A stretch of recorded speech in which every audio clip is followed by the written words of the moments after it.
दोस्तों अगर IRDA ये 3 बदलाव कर दे तो हर इंश्योरेंस एडवाइजर कम से कम 1 लाख का महीना कमा सकता है। अगर ये 3 बदलाव कर दे, देखिए किसी भी सेक्टर में जो लोग काम करते हैं उनकी सफलता 3 बातों के ऊपर निर्भर करती है। नंबर 1, सरकार यानी गवर्नमेंट उस इंडस्ट्री के लिए और उस इंडस्ट्री में काम करने वाले लोगों के लिए क्या करती है। नंबर 2, उसकी जो अथॉरिटी है, इंश्योरेंस के केस में IRDA है, उनकी पॉलिसीज और नीतियां कैसी हैं, लोगों के खिलाफ हैं या लोगों के सपोर्ट करने के लिए। और नंबर 3, जो उस सेक्टर में लोग काम करते हैं उनका स्किल सेट क्या है, इंश्योरेंस के आप केस में एडवाइजर्स की स्किल सेट क्या है। ये तीनों बातें डिसाइड करती हैं किसी भी इंडस्ट्री में काम करने वाले लोगों का भविष्य कैसा होगा। तो दोस्तों जैसे आप सब जानते हैं, पिछले साल 2022 में IRDA ने कुछ परिवर्तन किए इंश्योरेंस सेक्टर को बेहतर करने के लिए। सबसे पहला परिवर्तन क्या किया, इंश्योरेंस एजेंट्स का कमीशन घटाया फिर बराबर कर दिया। दूसरा क्या किया, ऑनलाइन इंश्योरेंस पोर्टल लेके आ गए, बीमा सुगम। तीसरा परिवर्तन क्या किया, एजेंट की पोर्टेबिलिटी लेके आ गए कि कोई भी कस्टमर एजेंट से पॉलिसी अपनी ट्रांसफर करा सकता है। चौथा क्या किया, एजेंट को ओपन किया कि आप किसी भी इंश्योरेंस कंपनी की पॉलिसी बेच सकते हो, लेकिन इसमें से कुछ अभी लागू हुए और कुछ अभी लागू नहीं हुए। कुछ एजेंट्स के फेवर में थे और कुछ एजेंट्स के खिलाफ थे। तो दोस्तों इस वीडियो में मैं आपको जो 3 बातें बताने वाला हूं, ये 3 बातें अगर IRDA कर दे, और आप भी बताइएगा कि क्या आप इन बातों के सहमत हैं या आप खिलाफ हैं। अगर आप खिलाफ भी हैं तो भी आप कमेंट्स कीजिए, अगर सहमत हैं तो भी कमेंट्स करना, ताकि ये बात आपकी IRDA नहीं, हिंदुस्तान की जो सरकार है, फाइनेंस मिनिस्ट्री तक पहुंचे। और अगर आपकी बातें मान ली जाएंगी तो दोस्तों यकीन मानिए बल्ले बल्ले हो जाएगा, उसमें कोई डाउट नहीं है। वीडियो हो सकता है थोड़ा सा आपको कंट्रोवर्शियल भी लगे, लेकिन सच है, इसलिए मैं डंके की चोट पे बोल रहा हूं और 15 लाख एजेंट्स एडवाइजर के फेवर की बात कर रहा हूं। तो थैंक यू वेरी मच। अगर आप पहली बार आए सब्सक्राइब कर लीजिए, घंटी बजा दीजिए ताकि बार बार इस तरह का नोटिफिकेशन आपको मिलता रहे। मेरा नाम है रवि जान, फाउंडर ऑफ फोन 240 सिस्टम। और दोस्तों मेरा मिशन इंडिया के अंदर अगले 5 साल में 1 लाख MDRT करने, इसके तहत सारी वीडियोज और सारी ट्रेनिंग कर रहा हूं। तो दोस्तों क्या 3 परिवर्तन IRDA को करना चाहिए। पहला परिवर्तन दोस्तों, पहला परिवर्तन, इंश्योरेंस का जो काम है वो सिर्फ और सिर्फ लाइफ इंश्योरेंस के जो प्रोफेशनल एडवाइजर एजेंट आप लोग हैं उनको ही करने दिया जाए। मैं फिर बोल रहा हूं, इंश्योरेंस सेलिंग का काम और सर्विस का काम सिर्फ इंश्योरेंस एडवाइजर और एजेंट को करने दिया जाए। बाकी जो बीच के बिचौलिए हैं, जैसे NBFC वाले, बैंक वाले और कई तरह की इंस्टीट्यूट्स हैं जो कि इंश्योरेंस एजेंट बन जाते हैं और एडवाइजर का हक मार देते हैं। अब मुझे पता है ये बात कंट्रोवर्शियल है, जो लोग बैंक में काम करते हैं और बीमा बेचते हैं उनको ये बात बहुत कड़वी लगेगी, लेकिन क्योंकि 15 लाख एडवाइजर एजेंट के हित में है, इसलिए मैं डंके की चोट पे बोल रहा हूं और मैं बात सच बोलने की दम रखता हूं। अब मैं आपको लाइव एग्जांपल देता हूं कि कैसे एक इंश्योरेंस एडवाइजर एजेंट का हक ये बड़ी बड़ी कंपनियां मार जाती हैं। मैं नाम ले सकता, मैं आपको बता रहा हूं। मेरे साथ में एक एडवाइजर जुड़े हैं, बहुत सक्सेसफुल है, TOT बिजनेस करते हैं और बहुत ही प्रोफेशनल है, इतने सिंपल हैं कि आपको यकीन नहीं होगा कि ये लाइफ इंश्योरेंस के बिजनेस में और इतने सफल हैं, इतने सॉफ्ट हैं। वो दोस्तों एक फैमिली है दिल्ली में, बिजनेस फैमिली है, उनकी फैक्ट्री है, उनको 15 साल से सर्विस दे रहे हैं। बहुत सेटिस्फाइड हैं वो लोग, इतने सेटिस्फाइड हैं कि वो दूसरों को बोलते हैं कि इनके साथ आप इंश्योरेंस करा लीजिए, इतने सेटिस्फाइड हैं। और अब फाइनली डिसाइड हो गया कि ठीक है आप 6 लाख रुपए की सालाना पॉलिसी कर दीजिए उनके बच्चों के लिए। ठीक है जी, सब डना डन, पेपर रेडी, सब कुछ। नेक्स्ट डे चेक उठना था तो क्या बात हो गई, नहीं जी वो हमारे बच्चे कह रहे हैं हमको इंश्योरेंस में पैसा नहीं लगाना, नहीं वो हमारे बच्चे बोल रहे हैं हम इंश्योरेंस में पैसा इन्वेस्ट नहीं करेंगे। बस 15 साल की एडवाइजर की मेहनत पानी में मिल गई। अब उसका देखिए कारण क्या है। कुछ दिनों के बाद में पता लगा कि वो जो बच्चे हैं उन बच्चों ने, उनका जो बैंक में अकाउंट है प्राइवेट बैंक में, वहां से जाके 50 लाख रुपए साल का सम एश्योर्ड नहीं, हेलो इधर 50 लाख रुपए का सम एश्योर्ड नहीं, 50 लाख रुपए का रेगुलर प्रीमियम उन्होंने बैंक के थ्रू किसी इंश्योरेंस कंपनी का करवा लिया। वही बच्चे जो कह रहे थे नहीं इंश्योरेंस में हमको नहीं लगाना है, पेट में दर्द था, लेकिन वहां बैंक में जाके 50 लाख का प्रीमियम रेगुलर दे दिया। अब बताइए मेहनत किसने करी, समझाया किसने, सब कुछ किसने किया, इन एडवाइजर एजेंट ने और पैसा कहां चला गया, बिजनेस कहां चला गया।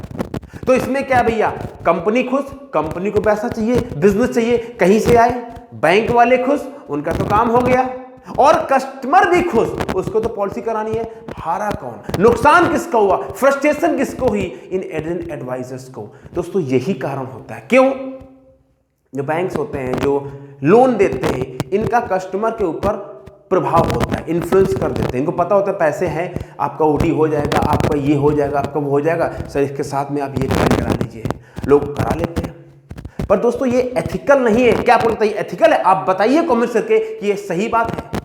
अब दोस्तों देखिए, यही सेम चीज जो ये इंश्योरेंस सेक्टर में हो रही है, ये कैसे अपने समाज व्यवस्था से अप्लाई होती है। बहुत ध्यान से सुनिए, आपको आनंद आएगा और पूरी बात आपको समझ में आ जाएगी। अपने भारत समाज में 4 भागों में बांटा गया है, जो भगवान ने बांटा है। नंबर 1 ब्राह्मण, नंबर 2 क्षत्रिय, नंबर 3 वैश्य, नंबर 4 शूद्र। ये 4 कैटेगरी भगवान ने बनाई है। अच्छा, अब देखिए ये जो 4 कैटेगरी भगवान ने बनाई हैं, ये बनाई हैं लोगों को कर्मों के हिसाब से, ब्राह्मण, क्षत्रिय, शूद्र, वैश्य, कर्मों के हिसाब से, जन्म के हिसाब से नहीं।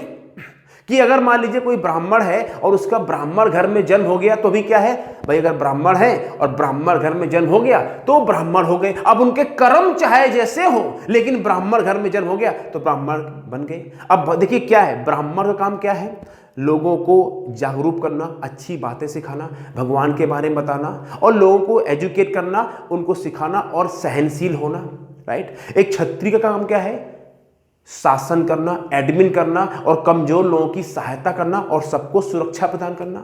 एक वैश्य का काम क्या है, पशुपालन करना, खेती बाड़ी करना और बिजनेस व्यापार करना। और शूद्र का काम क्या है, इन तीनों समाज की सेवा करना। ये 4 है। अब होना क्या चाहिए कि ब्राह्मण को वही काम करने चाहिए, लेकिन अब क्या हो गया, ब्राह्मण काम कर रहा है क्षत्रिय का, क्षत्रिय काम कर रहा है ब्राह्मण का, शूद्र काम कर रहा है वैश्य का, और मतलब हुआ क्या, सब भेजा फ्राई रायता हो गया, सब आपस में मिल गया। और इसीलिए जो समाज में अव्यवस्था फैली है, उसका कारण यही है कि लोगों ने जो वर्णाश्रम धर्म है उस प्रवृत्ति को खत्म कर दिया। तो जब ये समाज में अव्यवस्था फैली, ऐसे ही इंश्योरेंस सेक्टर में, अब इंश्योरेंस का काम किसका होना चाहिए, एक इंश्योरेंस एडवाइजर का। लेकिन इंश्योरेंस का काम कौन कर रहा है, बैंकर। एक डॉक्टर का काम है, डॉक्टर का है। अब डॉक्टर का काम अगर वकील करेगा और वकील का काम डॉक्टर करेगा, अगर वकील ऑपरेशन करेगा तो मरीज क्या बचेगा, मरेगा, मरेगा। अगर डॉक्टर केस लड़ेगा तो वो हारेगा, जीतेगा, हारेगा। ऐसे ही जब समाज में इंश्योरेंस सेक्टर में जो काम एक एडवाइजर का, प्रोफेशनल पर्सन का है, उस काम को कोई भी कर रहा है। इसीलिए इस इंश्योरेंस सेक्टर में जो एडवाइजर जितनी मेहनत करते हैं, उनके हिसाब से तरक्की नहीं मिलती। आप क्या कहते हैं, आपकी क्या राय है, आप बताइए। ये वीडियो मैं आपके लिए बना रहा हूं, ताकि, क्योंकि मुझे पता है जो मैं कह रहा हूं ये कहने के लिए बहुत बड़ा दम चाहिए, साहस चाहिए, करने चाहिए, लेकिन जो सच है, मैं सच बोलने की दम रखता हूं, राइट। तो ये पहला काम IRDAI को करना चाहिए। आप इतना कमेंट्स कीजिए, इतना फैलाइए, क्योंकि गूगल यूट्यूब ऑन करता है, यूट्यूब गूगल, तो हो सकता है आपके कमेंट्स, जिससे मैंने पहले भी वीडियो बनाए थे पिछले साल, इतना कमेंट्स किया, हो सकता है उससे सारी बातें होकर कुछ चेंज हुआ हो। तो कमेंट्स कीजिए और फैलाइए, शेयर कीजिए, क्या पता आपकी बात कहां पहुंचती है। दूसरी बात, दूसरा परिवर्तन क्या करना चाहिए IRDAI को, एक इंश्योरेंस एजेंट को इंश्योरेंस एजेंट से हटा के उसको इंश्योरेंस डॉक्टर बना दीजिए। मतलब समझा रहा हूं, एक इंश्योरेंस एजेंट को इंश्योरेंस का डॉक्टर बना दीजिए। जैसे डॉक्टर लोगों का इलाज करता है, वो दवा लिखता है और जहां से मर्जी ले लीजिए। ऐसे ही जब इंश्योरेंस, अभी क्या है मार्केट में, जब कोई हमारा इंश्योरेंस एडवाइजर भाई जाता है तो लोग उसको हल्के में लेते हैं। हाँ बीमा, हाँ बताइए, बताइए, हाँ बताइए, क्या है, क्या है। लोग इंश्योरेंस एडवाइजर एजेंट को सम्मान नहीं देना चाहते हैं, सोचते हैं अरे ये तो टाइम पास वेला आदमी है, कुछ मिला नहीं तो बीमा बिजनेस में आ गया, तो ऐसे ही है, इसके पास क्या है। ऐसे लोग ट्रीट करते हैं 99% एडवाइजर्स को। लेकिन जब वो डॉक्टर बन जाएगा, उसके पास सारी इंश्योरेंस कंपनी, कोई प्लान होगा, तो फिर वो चौड़ा हो जाएगा। हाँ भाई, मैं कोई झोला छाप एजेंट नहीं हूं, बात समझ आ रही है। मेरे पास सारे इंश्योरेंस कंपनी के सारे प्लान, सारे मेडिक्लेम, सारे लाइफ इंश्योरेंस, सब कुछ है। तू बता तेरे को प्रॉब्लम क्या है, मैं तेरा समाधान देने आया हूं। मैं डॉक्टर बन के आया हूं, मैं मरीज बन के नहीं आया, तुझसे कुछ लेने नहीं आया, तुझसे कुछ देने आया हूं। ये फिलॉसफी अगर इंश्योरेंस एडवाइजर के पास चली जाएगी तो देखना कैसे हर एडवाइजर महीने में लाख रुपए कमाता है। कहीं भी हो, किसी भी कॉल में जाएगा, बिजनेस तो आना ही है, आज नहीं कल आएगा। क्यों? क्लाइंट जो मांगेगा पकड़, ये चाहिए पकड़। उनका काम क्या? केवल एजुकेट करना, गाइड करना और समझाना। इस बात से अगर आप एग्री करते हैं या डिसएग्री करते हैं, आप कमेंट्स करके बताइए मुझे कि इस बात से आप एग्री करते हैं या नहीं। और मुझे पूरी उम्मीद है जो मैं इसमें वीडियो में आपको जानकारी दे रहा हूं वो गेम चेंजर है। अब तीसरा पॉइंट, लेकिन इससे पहले दोस्तों, अगर आप चाहते हैं मेरा हाई टिकट क्लोजिंग अटेंड करने के, जहां मैं सिखाता हूं कैसे आप कोल्ड कॉलिंग से बड़ी पॉलिसी सेल कर सकते हैं और बड़ी पॉलिसी कैसे बेचेंगे स्टेप बाय स्टेप में, तो दोस्तों उसके लिए जो टीम का नंबर आ रहा है उसको फोन कर लीजिए एंड आइए और अटेंड कीजिए। Then you see your game will change. Okay, third point, क्या करना चाहिए एडवाइजर्स को मेरे हिसाब से। तीसरा जो पॉइंट है बहुत ही शानदार पॉइंट है। यस, बहुत ही शानदार दोस्तों, बड़ा शानदार पॉइंट है, मजा आ जाएगा। हर इंश्योरेंस कंपनी को जो उसके साथ एडवाइजर के तौर पे एजेंसी लेता है, ज्वाइन करता है, तुरंत उसको, उस कंपनी को, एडवाइजर को अपनी ग्रोथ का पार्टनर बना लेना चाहिए। मैं क्या बोल रहा हूं? Every insurance company must make their insurance advisor business growth partner. इसका मतलब क्या है? मतलब यह है कि हर इंश्योरेंस कंपनी साल के आखिरी से, अप्रैल खत्म हुआ, हर इंश्योरेंस कंपनी फाइनेंशियल ईयर के एंड में अपने पॉलिसी होल्डर को बोनस देती है, यस सुनो, अपने शेयर होल्डर्स को डिविडेंड देती है, यस सुनो, और कुछ कंपनियां अपने एम्प्लॉइयों को भी कुछ शेयर बोनस देती हैं, राइट। अब बात समझिए, ये इंश्योरेंस कंपनी को चलाता कौन है? वो एडवाइजर जो उसकी पॉलिसी बेचते हैं। यानी इंश्योरेंस कंपनी पैसा कौन लेके आता है?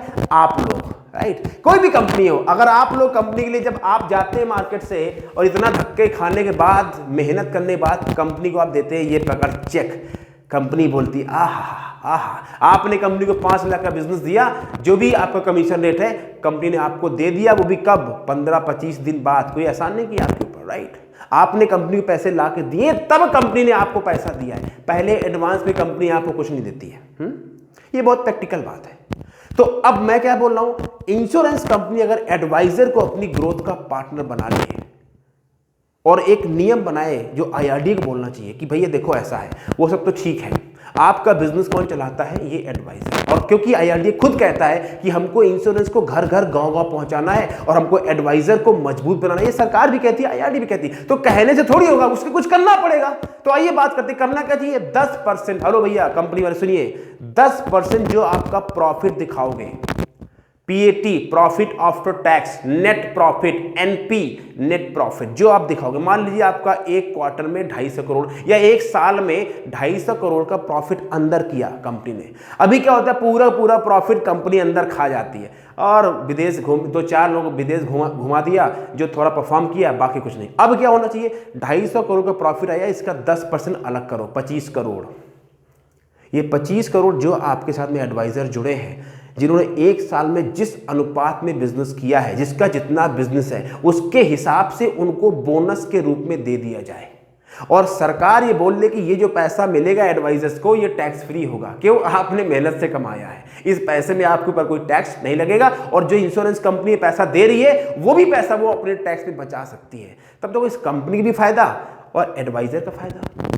नुकसान सरकार का है क्योंकि उसको टैक्स नहीं मिलेगा, राइट। तो अब आप बताइए, अगर कंपनी ऐसा कर दे तो कितने एडवाइजर हैं जिनको बड़ी एनर्जी मिलेगी, वो बड़े शानदार से काम करेंगे कि यार कंपनी तो ग्रो कर रही है, कंपनी की पॉलिसी बिक रही है, मैं भी बेचूंगा, तो कंपनी जो कमीशन वो तो मिलेगा, साथ में बोनस भी मिलेगा। यानी दोनों हाथ में गुड़ और घी, राइट, दोनों हाथ में लड्डू, कोई बड़ी बात नहीं है। विन। देखिए, अगर अर्थव्यवस्था को बढ़ाना है, कोई भी कंपनी का ग्रोथ का रीजन क्या होता है? सबको मिलजुल के लेके चलो।